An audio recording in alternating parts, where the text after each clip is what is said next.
The act of creation is surrounded by a fog of myths. Myths that creativity comes via inspiration, that original creations break the mold, that they're the products of geniuses, and appear as quickly as electricity can heat a filament. But creativity isn't magic. It happens by applying ordinary tools of thought to existing materials. We have, always been shameless about stealing great ideas.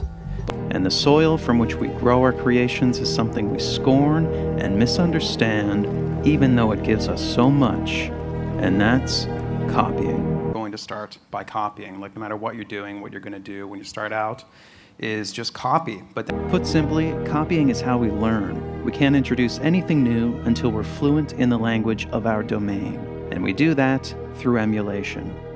For instance, all artists spend their formative years producing derivative work. Bob Dylan's first album contained 11 cover songs. Thomas Edison didn't invent the light bulb. His first patent was improvement in electric lamps, but he did produce the first commercially viable one after trying 6,000 different materials for the filament. Nobody starts out original. We need copying to build a foundation of knowledge and understanding. And after that, things can get interesting.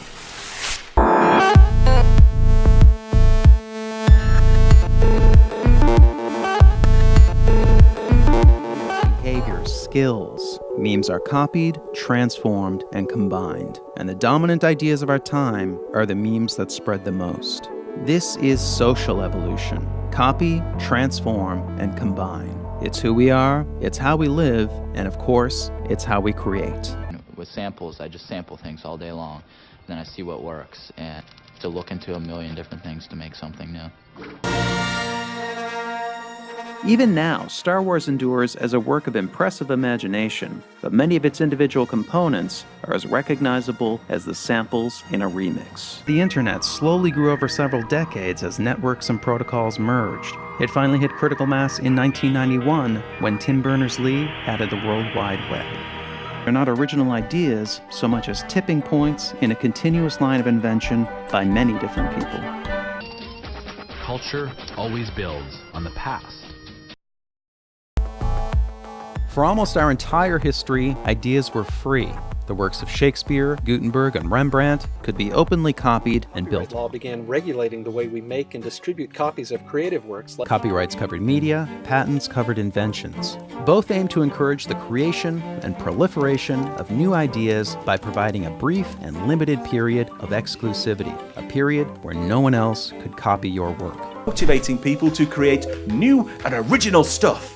Gave creators a window in which to cover their investment and earn a profit.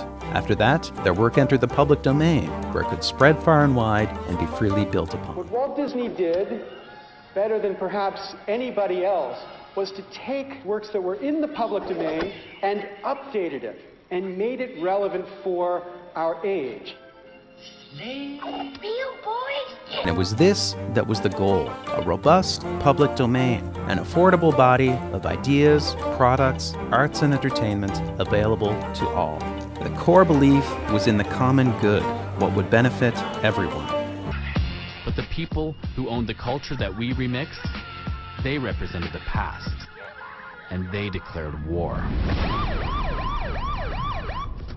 They didn't see a great library or an information superhighway. They saw a supermarket, and they wanted to get paid. But over time, the influence of the market transformed this principle beyond recognition. Culture where creativity was consumed, but the consumer is not a creator. A culture which is top-down, owned, where the vocal cords of the millions have been lost. But the past will always try to control the future. Our future is becoming less free.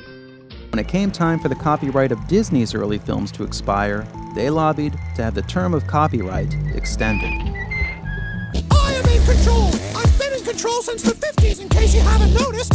When we copy, we justify it. When others copy, we vilify it. Most of us have no problem with copying, as long as we're the ones doing it. Simply put, we hate losing what we've got. For these people, ideas are intellectual property, locked up until purchase. They use infinite money, corporate lobbies, and lawsuits to protect their property. Let's call this side the copyright. Copyright makes it illegal to email a school book, blocks you from creating and sharing reaction GIFs, your own remixes of pictures, videos, or music. The end of culture as we know it. I oppose all copyright. I oppose dumb copyright. Dumb copyright. Copyright that doesn't serve copyright's purpose. With the rejection of copyright laws, a side chapter closes in creative history, marking a new dawn of color and creative control for artists. The creative process became more important than the product, because consumers were now creators, making the folk art of the future. These people believe that the public domain must be protected to ensure the free exchange of ideas and the future of art and culture. And to build free societies, we need to limit the control of the past. Creative Commons. Control your own creative destiny. The Creative Commons license tells everyone, hey, I'm giving you permission to reuse, revise, remix, and redistribute this material to everyone around the world.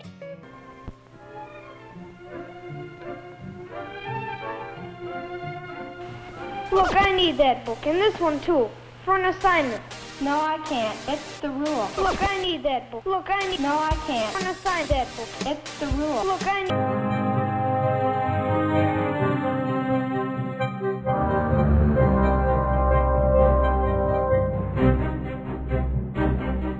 If there's no sharing happening, there's no education happening. Education is sharing, period. When a creator or author applies an open license to their educational materials, we call the result an Open Educational Resource, or OER. OER are so critically important because they unlock the full technological power of the internet. Everything the internet enables, OER allows.